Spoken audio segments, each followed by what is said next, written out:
Hey guys, it's Bruce from You Buy a Drone. Just wanted to go over the LaForge module screen replacement. If you were one of the unfortunate ones or you just happen to break your screen, then this is the way that you're going to be able to replace it. So again, if you got your module and you open up your case and you looked at it and you're so excited and oh man, it's broke. Well, don't worry, we'll get you taken care of. You know, get a hold of the vendor you bought it from, or get a hold of myself over at the LaForge FPV group. We'll get you squared away. If you broke it yourself, you know, just be more careful. So what you're gonna need is some flush cut clippers. You can grab them on Amazon for $5, Harbor Freight for like $4. Get in there and just clip all these pins off. Make sure you leave enough of the pin that you can grab it with tweezers later. But this is the easiest way to get this screen off, actually.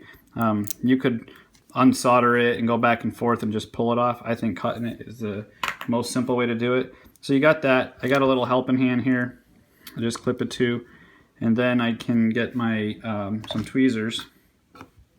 And then on the back of each one, I can just heat it up and pull out the pins individually. And I think that to me is the easiest way to get this done. Once you have that done, you have all of the pins out of the way, then it's ready to take the new screen. Now you can suck these holes out if you want to. I just leave it. I might take it and divot the hole a little bit, just so it takes the solder or the new screen a little bit easier. But all in all, it's pretty simple any way that you decide to do it. When you get your new screen, you're going to get a whether you got it from us or from eBay.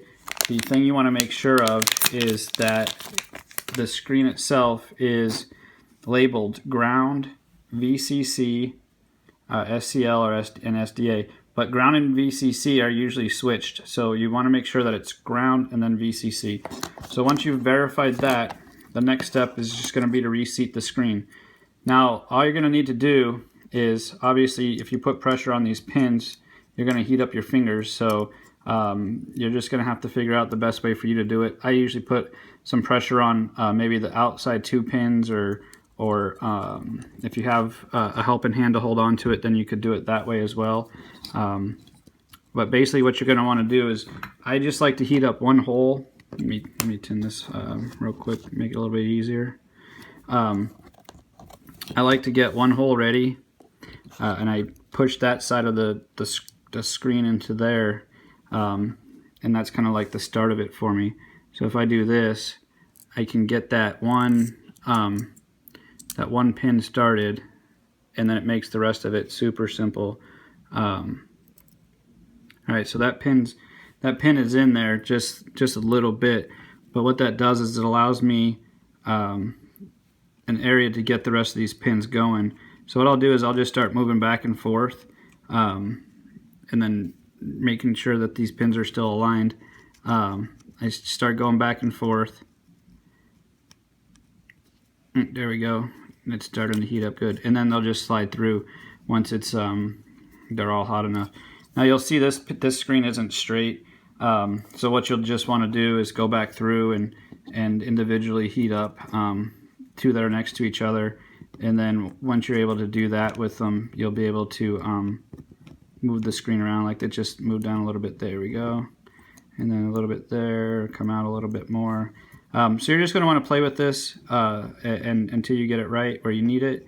So that looks good. No, it's still crooked. I pushed it in too far that second round. I shouldn't have done it that much. There we go. All right, that's good. And then once you get the screen on there, you'll kind of want to come back around and just make sure that you have enough solder on the back side of these pins and that none of them are touching each other. So clean those up, like, you know, I got a bridge there. So you want to clean these up and make it happen. Plug them into your goggles, you're going to be good to go. Again, really sorry that some of them are breaking. We'll get those metal covers for you guys as soon as we get them, and then all the new ones will come with them from the factory that way. So if you have any questions, you know, like I said, make sure you hit up one of our vendors, or hit me up at the LaForge group, and I hope you enjoy your LaForge modules.